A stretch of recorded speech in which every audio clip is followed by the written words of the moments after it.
오늘은 종교개혁 508주년 기념 광자로 우리 오직 성경이란 주제로 함께 말씀을 나누고자 합니다. 지난주까지는 우리가 계명들을 다루었잖아요. 근데 이제 주샘교회는 매년 10월 마지막 주에는 기념 광자를 합니다.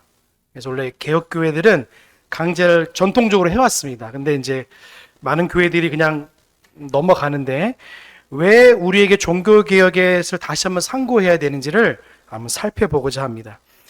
여러분, 종교개혁이 언제 일어나는지 혹시 아시나요? 1517년에 일어났습니다. 10월 마지막 10월 31일에 일어났거든요. 마틴 루터가 비텐베르크 성당에 95개조의 방방문을 못으로 못질을 합니다. 땅. 원래 마틴 루터는요 사제였습니다. 사제인데 여러분, 마틴 루터의 별명이 혹시 뭔지 아세요?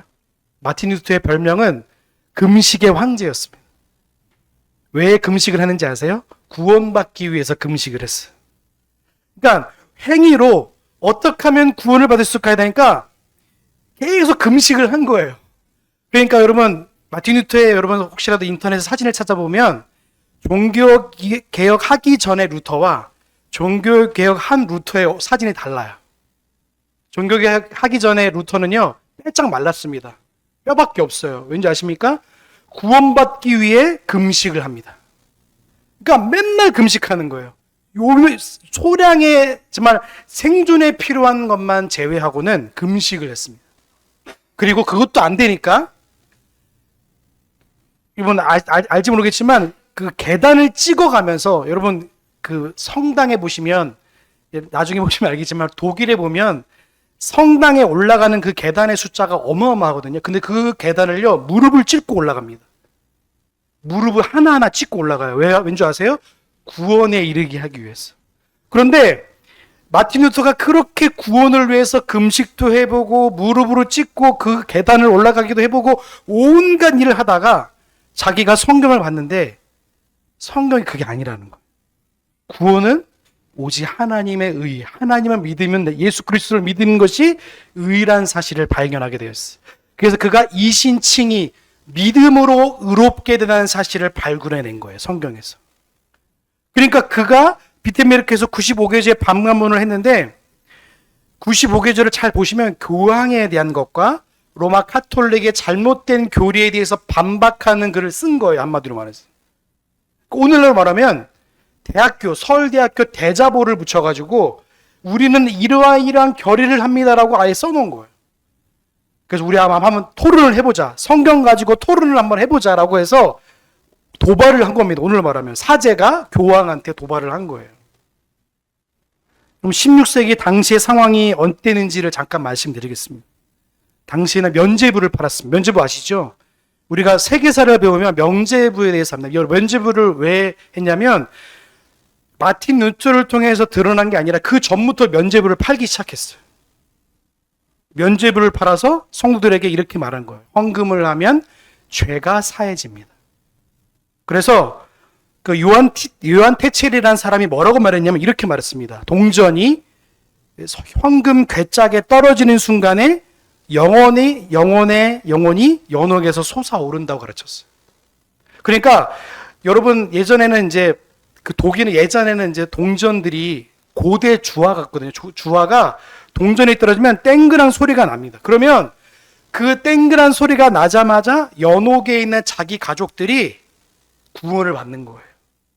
이 교리가 통일교에서 쓰더라고요. 통일교가 이 교리를 그대로 갖다 씁니다. 그래서 어떻게 그들은 하냐면 충격적인 게 뭐냐면 자기 조상의 죄를 씻기 위해서 헌금을 하라는 거예요. 340대 위에 헌금을 하려면 한 조상당 얼마인 줄 아세요, 여러분? 70만 원이에요. 그러면 350대를 올라가면 얼마 알겠습니까, 여러분? 통일교가 지금 가지고 있는 재산이요. 그러니까 일본에 오히려 신자가 더 많대요. 어마어마한 돈을 가지고 있는 거예요. 그런데 지금 16세기의 교회는요. 사람들의 두려움을 가지고 헌금을 내면 너희들이 하나님을 믿지 않고 죽어온 너희 조상들이, 너희 친구들, 너희 자녀들, 너의 부인이 헌금을 내는 순간에 구원을 받을 수 있다고 가르치는 거예요. 그러니까 성도들이 어떻게 합니까? 그 월급을 모아서 헌금을 냈어요. 10실링이라고 했거든요. 그럼 여러분 당시 열심히 하루 품삯 열심히 한 달 일하면요 3실링을 줍니다. 10실링을 내야지 겨우 한 사람을 연옥에서 끄집어낼 수 있는데 4달을 먹지 않고 해야지 한 사람을 구원을 할 수 있는 거. 그렇게 가르쳤어요. 그래서 여러분 얼마나 악독했냐면 이렇게 가르친 거예요. 로마 카톨릭이. 그러니까 예수님이 그 가운데 들어갈 비집일 곳이 없어요. 예수님이 우리를 위해 죽으셨는데 예수님이 아니야 돈이 너희를 구원한다고 가르치는 거예요. 두 번째가 뭐냐면 교황이 절대적인 권리를 가지고 있었어요. 그래서 교황은요 교회의 왕이었습니다. 그래서 교황을 뭐라고 말했냐면 그리스도의 대리자라고 가르쳤어요. 그리스도의 대리자. 그러니까 교황이 말하면요 성경보다 더 높은 위에 있었어. 그러니까 교황이 말하면 하나님 말씀보다 높은 거예요. 그러니까 교황 무호설이 당시에 있었기 때문에 교황이 말하면 진리다 이렇게 가르쳤어요. 그러니까 이 당시에 있는 이 마틴 루터도 사제였기 때문에 로마 교황의 가르침을 받았을 거 아닙니까? 그런데 가르침을 받다가 성경이랑 내용이 다른 거예요. 아니 이거 아닌데 이거 아닌데 하다가 하나님 말씀을 깨닫고 나서 그가 방마모를 쓰기 시작한 거예요. 여러분 교황은요 사람일 뿐입니다. 그런데 교황은요 지금도 사도로서 교회의 왕으로서 군림하고 있어요. 지금 교황이 몇 대 교황인지 아세요? 100대가 넘어갑니다. 거의 100대가 넘어갈 거예요. 지금 미국인이 교황이 됐거든요. 여러분 만약에 교황이 성경에서 말하지 않는 내용을 교황이 말하면요 성경에 말하는 내용이 맞을까요? 교황이 말하는 내용이 맞을까요?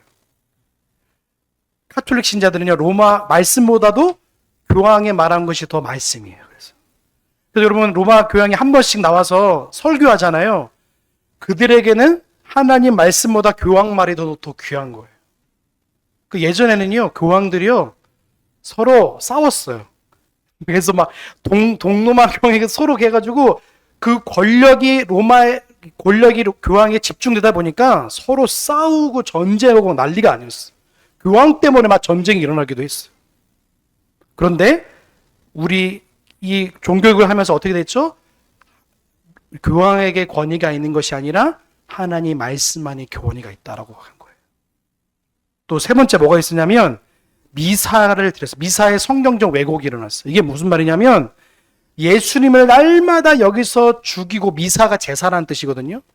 미사를 통해서 예수님을 죽여야지만 우리가 그 공로로 말미암아 죄사함을 얻는다고 가르쳤어. 그러니까 매번 미사 때마다 예수님을 죽이는 거예요.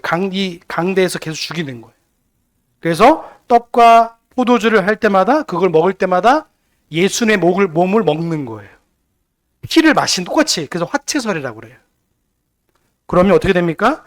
예수님의 살과 피가 완전히 변하는 게 아니라 우리는 기념하고 영적인 임재설을 받아들이는데 카톨릭은 그것을 가지고 예수님의 몸이고 피가 되니까 꼭 마시지 않으면 안 된다는 식으로 가르치기 시작했어요.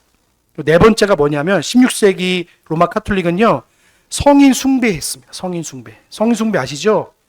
그래서 그 로마 카톨릭을 보면은 세례명을 줍니다. 세례명을 주잖아요. 그래서 누구누구 마지막에 요한 무슨 있잖아요. 그 요한의 탄생일에 그 사람에게 세례명을 주는 거예요. 왜 세례명을 주느냐? 그 요한 만약에 예를 들어서 마테오라고 그러면 마테를 마테오라고 그러거든요. 마테오라는 세례명을 맞은 사람은요. 마테오 성인에게 기도합니다. 왜 기도할까요? 자기보다 착한 일을 많이 했고 자기보다 의로운 일을 많이 했고 자기보다 기도를 더 많이 했으니까 성자를 통해서 하나님께 기도하는 거예요. 그게 성인 숭배 사상이 지금까지 내려오고 있는 거예요. 그래서 마리아는 누구의 어머니죠? 예수님의 육체적인 어머니잖아요. 그래서 마리아 숭배가 왜 나왔냐면 마리아는 예수님의 어머니 신의 어머니라고 생각하는 거예요. 그러니까 마리아에게 기도하면 더 빨리 기도가 응답될 거라 믿는 거예요. 그래서 마리아 탄생일, 마리아 숭배설이 나오는 거예요. 신의 어머니로 지금도 숭배되고 있습니다. 그리고 당시 성인의 유물들을 많이 모았어. 성인 성물 숭배가 많이 있거든요. 그러니까 예수님이 분명하게 하나님께서 말씀하시기를 우상 숭배하지 말라고 하셨는데 카톨릭은 우상들을 막 모으기 시작해. 성물들을 막 모았어요. 그래서 당시 독일 비텐베르크 교회는요, 성물이 17,000가지가 있었다고 합니다. 성물들이. 성물들을 팔기도 하고 사기도 했어요. 왠지 아세요? 성물들을 가지고 있으면 내가 성인들의 기운을 받아서 내가 잘 되고 그렇게 여겨진 거예요. 또 문제점이 뭐냐면, 또 다섯 번째 문제점이 뭐냐면 성경 접근을 제한했습니다. 성경을 읽지 못하도록 했어요. 오늘날 우리가 성경이 왔잖아요. 근데 당시 성경을 읽으면요, 화형을 당했습니다. 성경은 누구만 해석할 수 있는지 아세요? 사제들만 해석할 수 있다고 믿었어요. 그러니까 우리가 성경을 읽을 수 있다는 걸 종교개혁을 통해서 우리가 읽을 수 있었는데, 사제들만 성경을 해석할 수 있으니까 당시에는요, 이게 미사가 있잖아요. 이게 미사를 드리면 사제가 그 나라 언어로 설교한 게 아니라 라틴어로 설교했습니다. 그러면 성도들이 와서 말씀을 들을 수 있을까요? 전혀 못 들었어요. 라틴어로 당시 어떤 설교까지 했냐면 자기 가정사를 설교했대요. 신부가 실제로. 그래서 우리 아침에 이걸 먹었는데, 그 성도들은 앉아서 그걸 무슨 말인지 모르니, 라틴어로 설교한 게 무슨 말인지 모르는데 아침부터 저녁까지 한 일을 그걸 설교했대요. 완전한 타락을 신부들이 하고 있었던 거예요. 또 여섯 번째 어떤 일이 있었냐면 연옥 교리를 가르쳤습니다. 성경에도 없는 천국과 지옥의 중간 상태를 가르쳤어요. 그 연옥이라고 그러거든요. 그래서 이걸 통해서 미사를 많이 드리거나 기도를 많이 하거나 헌금을 많이 하면 그 공로가 쌓여서 나에게로 선한 은혜로 나오간다, 이렇게 가르쳤습니다. 일곱 번째로 16세기 교회를 제가 말씀드리는 거예요. 성직 매매가 이루어졌습니다. 그러니까 돈이 있는 부자들은요, 사제권을 샀어요. 실제로. 그래서 그때부터 부패가 일어나요. 사제직을 사고 팔았어요. 그 일부 주교와 사제들은요, 결혼을 금지에도 불구하고 자기의 그 사생아들을 낳았어요. 당시 16세기에 있는 로마 천주교회가 이렇게 부패했습니다. 근데 이걸 알고 나서 이제 비텐비르크에서 마틴 루터가 95개주의 방문을 하면서 성경을 가지고 너희가 말하고 있는 교리와 성경에서 말하고 있는 교리를 한번 얘기해보자라고 해서 그 방문을 쓰기 시작한 겁니다. 그래서 그 종교개혁의 5대 가르침의 첫 번째가 뭐냐면 솔라 스크립투라입니다. 솔라가 무슨 뜻이냐면 오직이라는 말이에요. 오직. 스크립투라가 성경이라는 뜻이거든요. 오직 성경만이 모든 것의 권위의 출발이자 신앙의 출발인 사실을 말해주고 있는 거예요. 그래서 웨스트민스터 신앙고백서인 장로교에서 가르치고 있는 교리서에서 웨스트민스터 신앙고백서 첫 번째 항이 뭔지 아세요? 성경입니다. 성경. 성경이 기본적으로 되지 않으면요, 우리 기준이 되지 않으면요, 그 위에는 아무것도 쌓을 수 없는 거예요. 종교개혁은요, 리폼드 처치라고 그럽니다. 폼을 다시 새롭게 하는 거예요. 근데 지금 16세기에는 로마 카톨릭은요, 부패하다 못해 썩어져 가고 있었거든요. 그래서 비텐베르크에서 마틴 루터가 종교개혁하면서 분명히 하나님의 말씀으로 돌아가지 않으면 반드시 부패함이 따라간다는 사실을 말하고 있는 거예요. 여러분, 말씀으로 돌아가지 않으면 교회는 얼마든지 부패할 수 있습니다. 교회는 누구죠? 교회는요, 사제가 아니라 당시 16세기에서 교회로는 뭐냐면요, 사제들이 교회였어요. 그래서 평신도란 말을 쓰면 안 됩니다. 원래는 평신도란 말은요, 로마 카톨릭에서 나온 말이에요. 성도란 말을 쓰셔야 돼요. 근데 일부 목사님들이 평신도란 말을 막 쓰는데 카톨릭에서 나온 말이에요. 근데 우리가 이런 것을 가지고 오직 성경을 가지고 왜 그랬냐, 오직 성경, 오직 믿음, 오직 그리스도, 오직 영광, 오직 은혜를 가르쳤거든요. 종교개혁의 5대 기둥입니다. 이 5대 기둥을 잃어버리면요, 우리가 뭘 믿는지, 우리가 무슨 은혜를 받고 사는지, 우리가 누구를 믿는지, 우리가 누구로부터 권위를 받는지 이를 잃어버리고 똑같은 거예요. 오직 성경은 4가지 원리를 가지고 있습니다. 첫 번째는 뭐냐면요, 성경의 권위입니다. 여러분, 성경의 권위는 누가 줄 거예요? 제가 예전에 말씀드리지 모르겠지만 카톨릭 박사분 같아요. 저랑 한번 이렇게 배틀 아닌 배틀을 인터넷에서 한번 해봤는데, 그들이 말하고 있는 게 뭐냐면 디다케라는 것이 있습니다. 이거 초기 기독교 문서거든요. 디다케가 성경을 기록할 때 그 사도들이 디다케를 참조해서 성경을 기록했다 그래요. 그래서 디다케라는 문서가 가톨릭 교회에서는요, 성경의 권위 이상에 있어요. 근데 우리는 어떤 권위를 가지고 있냐면 성경만이 하나님이 주신 유일한 권위라고 믿어요. 근데 로마 카톨릭은 권위가 어디 있는지 아세요? 교황의 말에 권위에 있다고 말해요. 그래서 교회만이 모든 것에 권위를 가지고 있다. 그래서 교회의 수장은 교회 왕이 교황이기 때문에 교황이 모든 권위를 가지고 있다고 말하는 거예요. 근데 종교개혁에서는요, 아니다. 로마 카톨릭에 있는 수장인 교황이 권위가 있는 것이 아니라 하나님의 말씀만이 권위를 가진다라고 말하는 거예요. 그래서 로마 카톨릭의 루터는 이렇게 말해요. 하나님의 말씀이 말을 하는데 무슨 말을 하느냐? 성경 앞에서 모든 사람은 침묵하라, 이렇게 말했어요.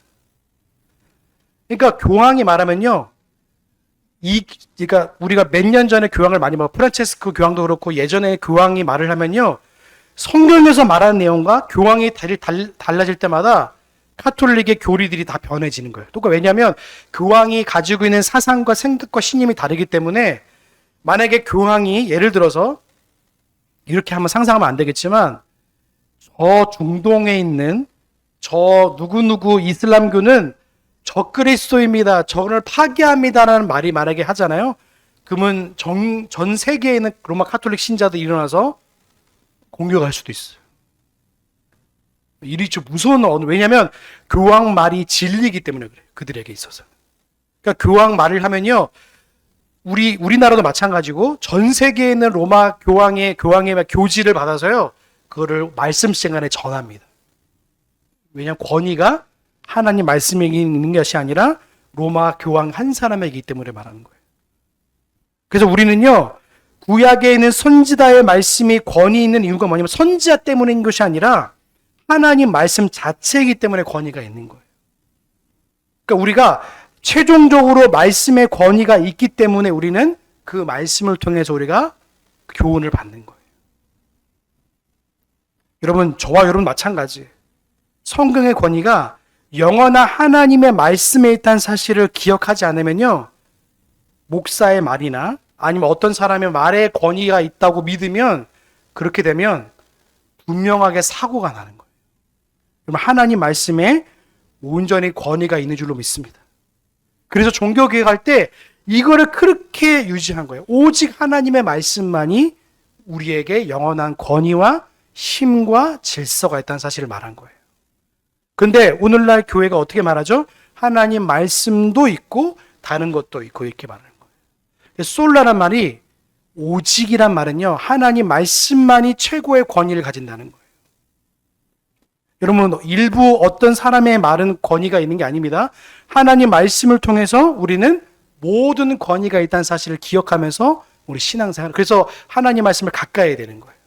우리 신앙의 표준이자 우리 교리의 표준이기 때문에 그런 거예요. 그래서 우리 인생의 설교와 방향이 반드시 성경적 뿌리를 가지지 않으면요, 우리는 권위와 질서를 잃은 채 살아갈 수밖에 없는 거예요. 자, 두 번째입니다. 성경의 절대적 필요성이라는 것이 있습니다. 로마 카톨릭은요, 교황은 그리스도를 대리하기 때문에 오류가 없다고 말합니다. 그래서 교회의 가르침만이 성경은 절대로 필요하지 않다기 때문에 교회가 성경 위에 있었어요. 그러니까 교회가 말하면 성경이 무슨 말을 하든 간에 상관이 없어요. 예를 들어서 교황이 우리 비텐베르크 성당에서 헌금을 더 걷어야겠네 라고 하면 면죄부를 더 많이 파는 거예요. 그래서 그 면죄부를 판 돈이 어떻게 되는지 아십니까? 성 베드로 성당이 그렇게 지어진 거예요. 베드로 성당 아시죠? 그것을 면죄부를 판 성도들의 피땀으로 섬긴 그 세운 교회예요. 성당이에요. 꼭 기억하십시오. 우리는 하나님의 말씀이 왜 필요한지를 생각하셔야 돼요. 말씀이 없으면요, 헛된 계시와 교훈을 따를 수밖에 없는 거예요. 여러분 요즘에 보시면, 유튜브 보시면, 제가 저번에도 말씀드렸지만 유튜브 보시면 온갖 난잡하고 더럽고 추악한 것들이 얼마나 많은지 몰라요. 여러분 막 보시면 막 대굴대굴 구르는, 요즘에 보시면 신비주의하는 사람들이 얼마나 많은지 몰라요. 그래서 막 대굴대굴 구르고 막 방언하고 막 얼마나 무질서한지 몰라요. 하나님 말씀이 없으면요 그렇게 됩니다. 방자하게 행할 수밖에 없는 거예요. 그래서 하나님의 말씀이 없는, 아까 제가 오전 예배 때 설교했죠. 이 민스터라는 곳에서 예수님이 나에게 말씀하셨어 라고 하니까 직통 계시를 받은 사람이 있었거든요. 하나님이 내게 말씀하셨어. 그러니까 사람들이 그래요. 하나님 무슨 말씀하셨는데? 하나님이 우리 민스터 지방에 옷을 다 벗고 다니래. 진짜 옷 다 벗고 다니고 그런 거예요. 그러니까 하나님 말씀이 없으면요 어떻게 되냐면 사람이 질서가 없이 살게 되는 거예요. 내 기준과 내 생각과 내 신념으로 살아가게 되는 거예요. 또 어떤 사람은 나 돈 많이 벌어야지 하는 사람의 기준이 있으면 그 기준으로 살아가는 거예요. 여러분 그리스도인이 왜 돈을 많이 벌어야 됩니까? 여러분 부자론을 조심하십시오. 그 청빈론도 조심하셔야 되고요. 청부론도 조심하셔야 돼요. 청빈론을 이렇게 너무 돈을 너무 무시하면요 청빈론이 됩니다. 프란체스 교황이 이렇게 말했죠. 나는 가난하게 사니까 우리 로마 카톨릭도 그 열악하고 어려운 분을 도와줘야 합니다. 물론 이런 말은 맞지만 그게 진리가 돼버렸어요. 그래서 당시 프란체스코 교황의 말이 진리가 돼가지고 가난하게 하고 청빈하게 사는 게 마치 신앙의 기준이 돼버렸어요. 근데 오늘 우리는요 청부론도 조심해야 돼요. 일부 교회들은요 돈을 많이 버는 것이 하나님의 축복을 받는 것처럼 가르쳐요. 근데 저희는요 하나님 청부론도 아니고 청빈론도 아니에요. 돈은요 아디오포라로 해서 중간재 개념입니다. 이거를 신앙적 가치를 가지고 8계명의 해석을 따라서 이걸 해석하셔야 돼요. 8계명이 뭐죠? 혐의나 8계명이 뭐죠? 도적질하지 말라잖아요. 합당한 땀을 흘려서 일을 하면서 그걸 통해서 내가 부를 이루어가는 거예요. 그래서 여러분 재테크도 잘 하셔야 된다고 제가 말씀드리는 거예요. 재테크도 잘 하시면 하나님 은혜를 주시는 거예요. 근데 일부 교회는 재테크도 죄라고 여기고 막 이런 게 있어요. 청빈론 쪽으로 가면 그렇게 되는 거예요. 반대로 청부론으로 가면 돈을 사랑하게 만드는 거예요. 그러니까 우리는 이걸 어떻게 교회가 어떻게 해석하냐에 따라서 성도들에게 청빈론으로 살려고 그러면요 가난하게 사는 게 신앙의 미덕이 될 수도 있고요. 청부론으로 살아가라고 그러면 가난한 사람들은 죄인 취급합니다. 그러니까 예전에 제가 사역했던 교회가 송도에 있었는데 그는 청부론을 가르쳐요. 여러분 잘 살면요 믿음으로 사는 사람의 본이 되는 거예요. 가난하게 살면 반대로 어떻게 됩니까? 아주 낮게 보는 거예요. 이처럼 하나님의 말씀이 기준이 없으면 그렇게 돼버리는 거예요. 청민론으로 가든지 청부론으로 가든지. 또 세 번째입니다. 성경의 명료성이 있습니다. 여러분 구원에 필요한 성경의 핵심적인 내용은요 학자나 선지자뿐만 아니라 모든 성도가 성령의 조명함을 통해서 이해할 수 있어요. 성경은 다 읽을 수 있어요. 그래서 성경은 다 읽을 수 있습니다. 성경을 우리에게 줬잖아요. 어떤 번역본을 보시든지 여러분 믿음이 연약한 분들은요 새번역 성경 읽으셔도 됩니다. 현대인 성경도 있어요. 현대인 성경은요 정말로 이렇게 처음 신앙을 하신 분들이 성경을 읽을 수 있도록 배려를 많이 하셨어요. 그래서 현대인 성경, 새번역 성경을 읽으시길 추천드립니다. 근데 좀 신앙이 이제 있으신 분들은 개역 한글 성경을 좀 읽으셨으면 좋겠어요.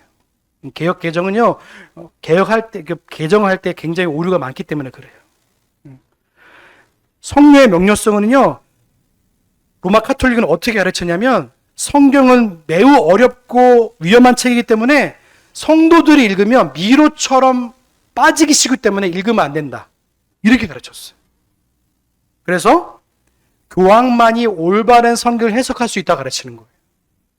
그러니까 성도들에게 성경을 안 줬어요. 그래서. 근데 마틴 루터가 빼앗긴 성경을 성도들에게 돌려줬어요. 그래서 최초의 루터 성경이 있거든요. 루터 성경. 그래서 1534년에 마틴 루터가 자기와 또 다른 사람들의 번역가를 모아서 루터 성경을 먼저 발간했어요. 그래서 성경을 읽을 수 있다. 성도들에게 성경을 돌려주는 훈련을 했습니다. 근데 카톨릭은요, 성경은 사제와 교황만 해석할 수 있다고 가르치는 거예요. 구원과 성도의 삶은요, 교황만이 말할 수 있다고 가르치는 거예요. 근데 하나님의 말씀은요, 모두가 다 읽을 수 있어요. 구원에 관한 지식과 신앙에 관한 지식은요, 성경에 기록이기 때문에 오직 그를 통해서 볼 수 있는 거예요. 종교개혁은요, 모든 사람을 위해서 하나님 말씀이 필요한 거예요. 누구나 읽을 때 성령께서 깨닫게 하시는 조명의 은혜가 있어요. 여러분께서 성경 읽을 때요, 기도하고 읽으시길 주 이름으로 소망합니다. 그래서 하나님 오늘도 말씀을 읽을 텐데 나에게 깨닫게 해주세요 하고 읽으셔야 돼요.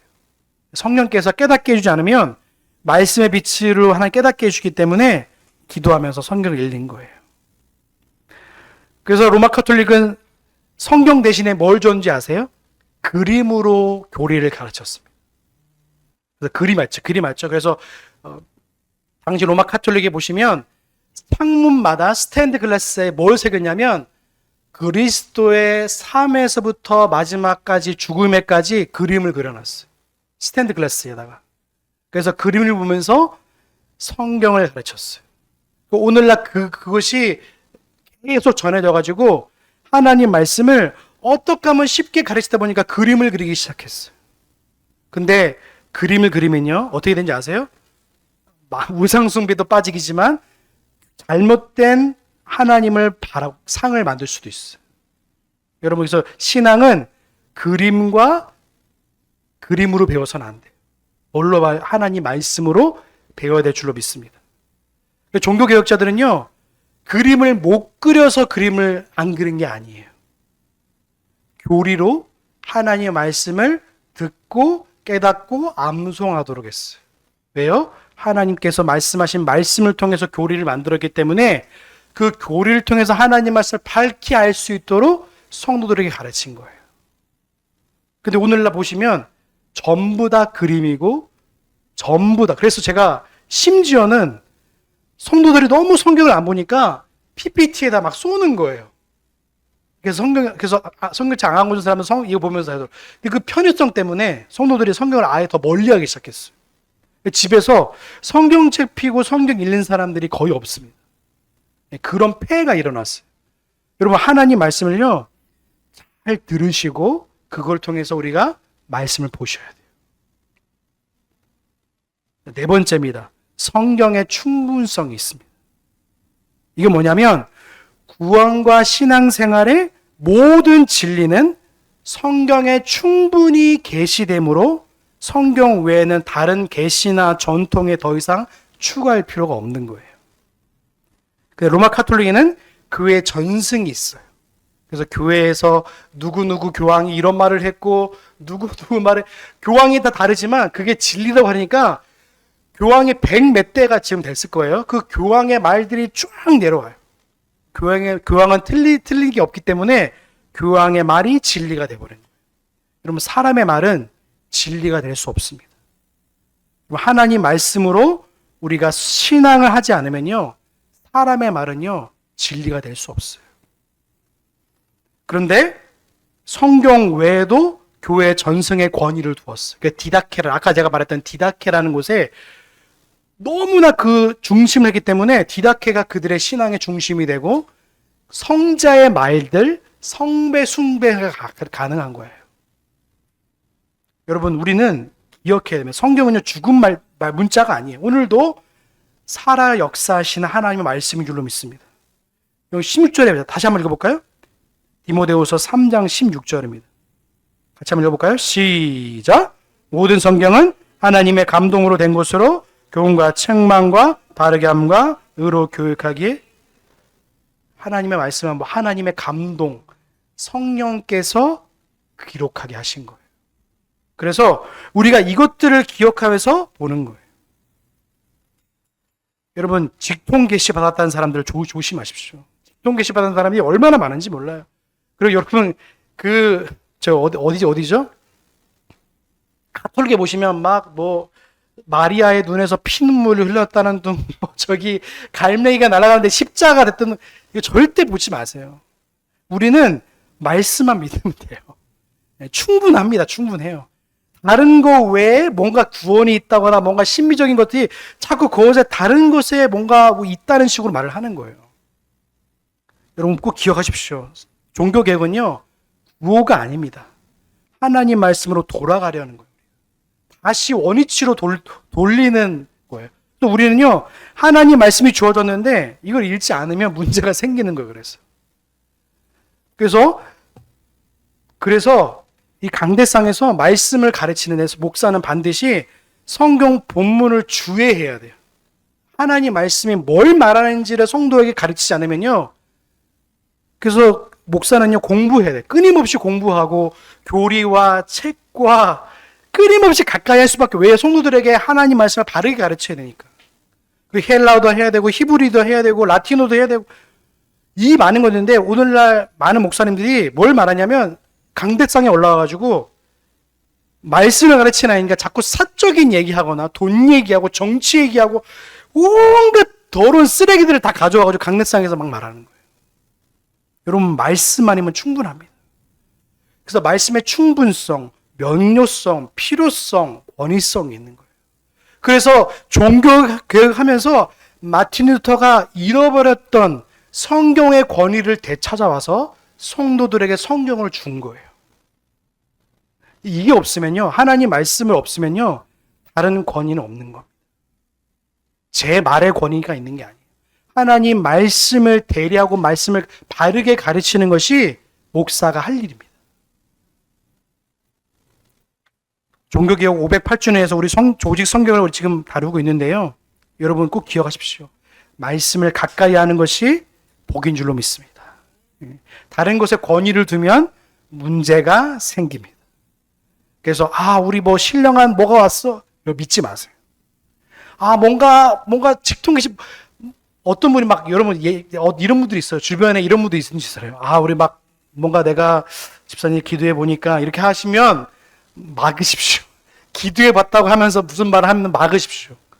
말씀을 통해서 바른 믿음을 가지지 않으면요, 자꾸 거기 홀리는 거예요. 뭔가 신비한 거인 것 같고 뭔가 있는 것 같고. 여러분, 말씀이 충분한 거예요. 66권도 하나님 말씀 다 주셨어요. 근데 여기에 뭔가 플러스 해버리면요, 문제가 생기는 거예요. 요한계시록에 분명히 말하고 있죠. 여기에 계시에 더하거나 빼면 하나님이 이스라엘 백성에게 내린 재앙에 더할 거라고 말씀하시는 거예요. 여러분, 종교개혁자들은요, 말씀을 통해서 말씀을 말하려 했어요. 그래서 말씀을 통해서 말씀을 해석했어요. 오늘날 많은 사람들이 말씀을 통해 말씀을 해석하지 않고 자꾸 다른 무언가를 가지고 와서 성경보다 뭔가 더 있는 것처럼 말하다 보니까 교회가 진리를 말하지 않고 진리 플러스 뭘 말하기 시작하는 거예요. 여러분, 오직 성경, 하나님의 말씀만이 최종적인 권위가 있는 줄로 믿습니다. 그래서 우리 신앙과 우리의 모든 가르침은요, 성경을 통해서 배워야 되는 거예요. 그래서 그 성경을 요약한 것이 교리입니다. 그래서 오늘 여러분 계속 교리를 배우고 계시죠? 그 교리가 바로 성경을 요약한 거예요. 그러니까 여러분, 만약에 이 교리가 잘못됐다 그러면 어디에 권위를 찾아야 돼요? 성경에서부터 찾아야 되는 거예요. 그래서 여러분, 한 주간 살아가시면서 우리에게 성경이 지금까지 온 것은요, 하나님의 은혜인 거예요. 초기 우리 한국교회 말씀이 선포할 때 뭘 가져온지 아세요? 선교사님들이요? 쪽복음을 가져왔어요. 쪽복음. 이렇게 요한복음을 이렇게 하나를 가져와가지고 그걸 전했거든요. 하나님 말씀으로요, 새롭게 되는 줄로 믿습니다. 말씀이 우리를 새롭게 하는 것이지 제 말이 여러분을 새롭게 하는 게 아니에요. 여러분 꼭 기억하십시오. 말씀만이 최종적인 권위가 있다는 사실을. 그래서 그 말씀만이 우리를 하나님의 사람으로 새롭게 하고요. 우리를 하나님 사람답게 우리를 이루어 가시는 거예요. 한 주간도 말씀이 가까이 하고 말씀대로 생각하고 말씀대로 행동하는 저와 여러분의 삶이 되시길 주님의 이름으로 소망합니다. 기도하시겠습니다. 사랑의 하나님 감사합니다. 오늘 종교개혁 기념회에서 508주년을 기념하여 하나님 말씀 오직 성령을 함께 말씀을 나누었습니다. 하나님 16세기 교회는 타락하고 부패하였습니다. 그런데 오늘날 이 시대가 너무나 흡사하고 너무나 비슷해 갑니다. 하나님 오늘도 우리가 다른 것에 우리의 모든 권위와 생각하고 살아가는 인생들이 아니라 하나님 말씀만이 최종적인 권위와 하나님 말씀으로 충분하고 하나님 말씀만으로 우리가 만족하며 살아가는 우리 모두가 되게 하여 주시옵소서. 우리가 종교개혁을 한 이유가 무엇입니까? 하나님 말씀으로 돌아가자입니다. 하나님 우리가 다른 것에 우리의 생각과 마음이 가지 않게 하시고 말씀을 가까이 하게 하시고 말씀과 교례를 가까이 하게 하셔서 우리가 우리에게 주시고자 하는 주의 뜻을 밝히 알아 바른 믿음과 바른 생활을 살아가는 우리 모든 성도들 될 수 있도록 은혜를 더하여 주옵소서. 모든 영광 주 앞에 올려드리오며 우리의 구원의 소망 되신 예수님의 이름으로 감사하며 기도하옵나이다.